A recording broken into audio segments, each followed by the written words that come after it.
Now, if I can switch gears real swiftly and go down to the violence in our neighborhood. Last show Mark did, we talked about the 18-year-old that was shot to death, and his grandmother wanted me to work with him, and he was murdered. Since then, and this is so unfortunate, and I don't want to put the whole story out there, but in that area where that murder occurred, the police had a suspect. The suspect knew that he had to go to trial, so he said he doesn't know anything anymore. So the person who they believe did the murder was released. That family is going through even more stress now because the person who is alleged to have committed this crime is walking around free every day. We just had an 11-year-old that was shot in that area as well.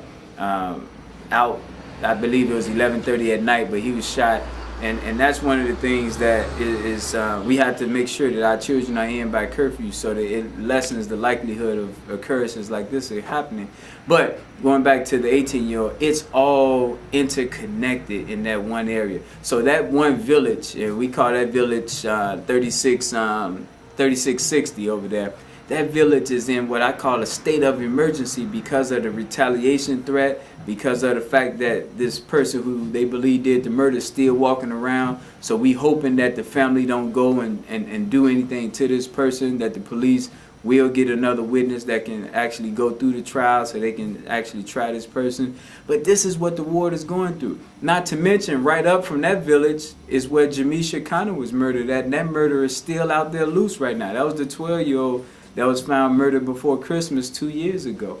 And so my ward needs someone who, number one, cares about the violence, and number two, has a plan to do something about it. And I meet that profile because I've been out here a long time working on this anti-violence movement, and I'm also qualified because I have a military background that I've been able to convert over to a civilian model that literally every single day in our ward, we have 32 blocks that's on duty. I'm going to say that again. Just like the military on the U.S. naval ship, every day someone is on duty. I've taken that same model and set it up in our ward where 32 different blocks are on duty every single day. Now, what does that mean to the average person sitting at home? That means that if you are a mother that's working late at night and you might be a little concerned about walking somewhere late at night, there's a number you can call, and someone is on duty to make sure that they have an escort or they watching out for you as you get home in the dark. That means that if you're a mother or a father and your child is struggling in school and you need someone to help help tutor them on a certain subject, there's a number to call because every day a different block is on duty. I'm working on getting the churches to adopt this same approach of duty day so that we'll have 30 churches in our ward on duty. One church, a different day. So for 30 days, a different church is on duty. What does that mean? That means that now that church van is available at least one day out of the month, but because it's every day, we got a church van and a few church members that's patrolling the ward, doing what God called them to do, which is spreading good news block by block throughout the ward. Now that's pretty significant. I hope you got excited about that because I don't see that happening nowhere. And we're connected to 20 other cities, and I travel to New York, to Miami, Detroit, all these other cities. And what I'm telling you here is revolutionary, and it's something that we plan to take all over urban America, and it's going to start right here in the 15th Ward. So it's critical that my 15th Ward constituents vote for me. I need to be at the table to say time out to what's happening now with these legislators and say what about block by block, empowering our young people, making sure that they traveling all over the place, getting our churches to adopt duty day. That we want to set it up where the churches are going to visit the liquor stores on Friday nights. How about that? How about that when you see church members doing like the Jehovah's Witnesses do, going out there on the blocks and engaging people? Not to say no, but just to go out there and just show them some love. Love and good and bad don't go together, so something's going to give. All right, I've had enough of the, because people get mad when I cut in. Nah, come on, man. That. The point is that, are you going to get on the ballot? I mean, that's the powers that be do not want you on the ballot to run for 15th Ward Alderman. Are you going to get on the ballot this time? Here's where we stand right now, and we have over, on the 24th of October, we'll have one more month to go. we already have enough signatures to be on the ballot. when you have to turn them in? We turn it, the latest date is November 22nd. November we have time. 22nd. So this show may run in early November. Yeah. So it's still, and when the show runs, you may still have time to. We still getting signatures. Here's the deal. You only need 122 signatures. We're over 10 times that already, and we're still going. And here's why. Every person we meet to sign my petition is a potential voter.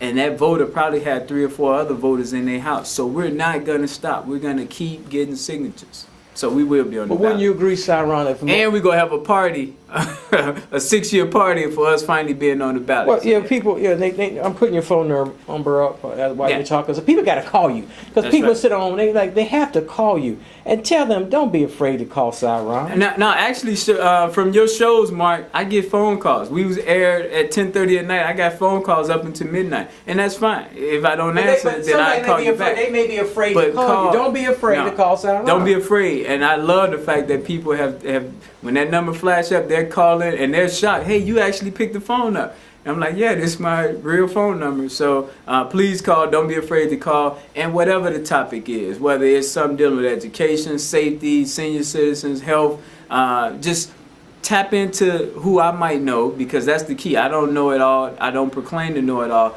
But through me knowing you and you knowing this person, collectively, we will have the answer to whatever. And that's it what I'm is. trying to get at. People feel like, who's going to help me? But Cyron, you're going to help them. I'm going to help them through connections that I met through other people. Everyone can be a spoke on this wheel so we can roll. And The go point where I'm saying, have to go. we shouldn't have failing public schools. We shouldn't have crime. It's just that too many people sit at home and do nothing. On the sidelines. I see it all the time. Yesterday I was at a forum. They had it was at the Peace Center in 60621, and a lot of people were complaining about the alderman not being there, complaining about the alderman not doing anything. And I asked everyone, how many of you guys are registered voters? I put the accountability back on the people. How many people are registered to vote? Now, I just give you a number. Out of 700 signatures that I collected, and this was almost 3 weeks ago, only 194 were valid signatures.